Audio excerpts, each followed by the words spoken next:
Question number 7 लेते हैं। बोलता है form the differential equation of the family of the parabolas having vertex at the origin and axis along positive Y direction, positive Y axis. ठीक है students, तो कल की क्लास में जो बच्चे शुरू से कर रहे हैं उन्हें पता है पैराबोला के विषय में मैंने आपको जानकारी दी थी कि जिस पैराबोला का वर्टेक्स कहाँ हो, ओरिजिन पे, और उसकी axis along positive Y axis हो तो वो अपवर्ड पैराबोला होता है, ऐसा।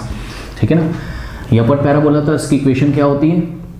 देखिए स्टूडेंट्स, क्योंकि इसकी एक्सेस वाई एक्सेस पे, तो वाई राइट में आएगा, वाई राइट में आएगा, यानी कि समझिए जरा, इसकी इक्वेशन होगी X square is equals to 4ay। हमेशा याद रखिए जिस एक्सेस के अलोंग पैराबोला का एक्सेस होता है, जैसे पैराबोला का एक्सेस वाई के अलोंग है ना, तो वाई राइट में आएगा, वाई की पावर 1 होगी, तो 4ay या 4ax आपने हमेशा देखा होगा ना, ऐसा होता है। तो कंफ्यूज हो जाओगे कि एक्स किधर रखना है, वाई किधर रखना है। तो जो एक्सेस होती है पैराबोला की, जैसे इस पैराबोला की एक्सेस वाई के अलोंग है तो राइट में वाई आएगा, 4ay राइट में होगा और लेफ्ट में एक्स स्क्वायर। अब इसका साइन पॉजिटिव लें कि नेगेटिव लें, 4ay के प्लस, 4ay के आगे प्लस लें कि माइनस लें, तो पॉजिटिव वाई एक्सेस है तो 4ay के आगे प्लस लेंगे, यानी कि प्लस का 4ay।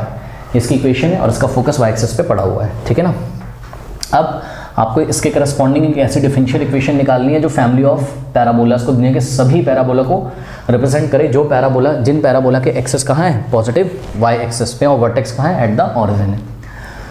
तो चलिए स्टूडेंट्स, इक्वेशन तो हमको मिली गई है, X square is equals to 4ay।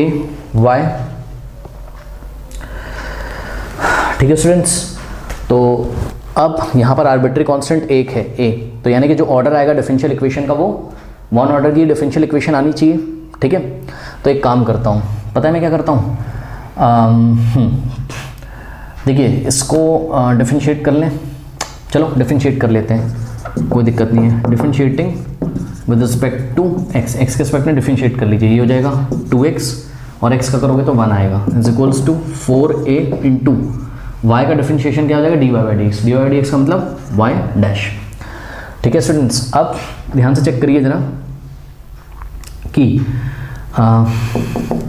देखिए ये 2 1 ज़ा 2 और 2 2 ज़ा 4, तो x इज इक्वल्स टू क्या आ जाएगा आपके पास, 2a y डैश, ये आ गया।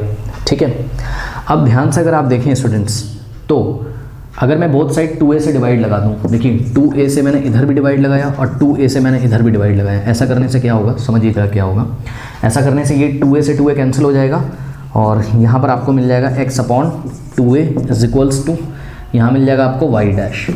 ठीक है, अब आप क्या करो, बोथ साइड 1 अपॉन x से मल्टीप्लाई कर दो, या सीधे शब्दों में सुनो यार, इस x को इसके नीचे भेज दो, y डैश अपॉन x हो जाएगा और यहाँ 1 अपॉन 2a बचेगा, या 1 अपॉन x से इधर भी मल्टीप्लाई करो और 1 अपॉन x से इधर भी करो, इससे x कैंसिल हो जाएगा और आपके पास आ जाएगा 1 upon 2a is equals to y dash upon x, ऐसा आ गया।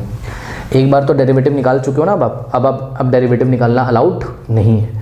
ठीक है students, now taking reciprocal on both side reciprocal कर दो। अब ऐसा मैं क्यों कह रहा हूँ, देखो रेसिप्रोकल करना आता है ना, 1 अपॉन 2a को रेसिप्रोकल करोगे तो 2a अपॉन 1 यानी कि 2a आ जाएगा, और इसको रेसिप्रोकल करोगे तो x अपॉन y डैश आ जाएगा, ये हो गया x अपॉन y डैश। ठीक है, अब ऐसा मैंने इसलिए किया ताकि जो इक्वेशन नंबर 1 आपको कर्व की दी हुई थी, आपने जो बनाई थी, ठीक है, उस इक्वेशन को देखो फ्रॉम 1, ध्यान से देखिएगा, इसको आप चाहो तो 2 बना लो अभी, तो from 1 X square is equals to 4ay। देखो 4 को आप क्या लिख सकते हो, 2 इंटू 2, 4 को आपने लिखा 2 इंटू 2 और a तो है ही है। ठीक है, तो ये हो गया। अब ये 2a को ऐसे ब्रैकेट में लिख लो, 2 से वापस 4a हो जाएगा ना, 2a की वैल्यू निकाल लो। ठीक है, 2a की वैल्यू क्या आएगी, ध्यान से चेक करो, एक्स स्क्वायर, ये वाला 2 भी डिवाइड में आ जाएगा इधर, और ये y भी डिवाइड, क्योंकि दोनों मल्टीप्लाई में से तो नीचे आ जाएंगे, 2 इंटू वाई नीचे आ जाएगा, इज इक्वल्स टू क्या आ जाएगा, 2a।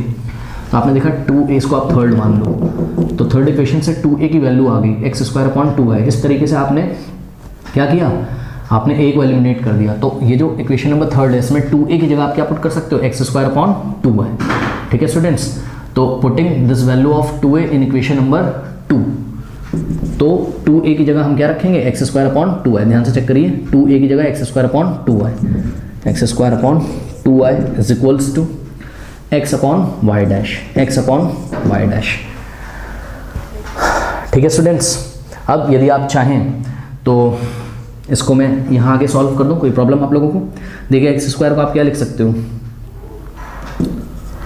एक्स इंटू एक्स भी लिख सकते हो upon 2y is equals to X upon Y dash, X upon, अब देखिए ये एक एक्स से एक एक्स कैंसिल हो जाएगा, ठीक है, तो ये आपके पास आ जाएगा X upon 2y, X upon 2y is equals to 1 upon Y dash. अब आप क्रॉस मल्टीप्लिकेशन करा दीजिए। यदि आप क्रॉस मल्टीप्लिकेशन कराएंगे, ठीक है, तो आपको फाइनल आंसर मिल जाएगा। कैसे कराते हैं, एक्स इंटू वाई डैश, देखिए एक्स इंटू वाई डैश फिर is equals to 2y into 1 2y, ठीक है स्टूडेंट्स, तो ये हो जाएगा x इंटू वाई डैश और इस 2y को लेफ्ट में लेके आओगे तो माइनस 2y हो जाएगा इज इक्वल्स टू में 0। तो your final answer is x y dash minus 2y is equals to 0। This is your required differential equation. Note कर लीजिए।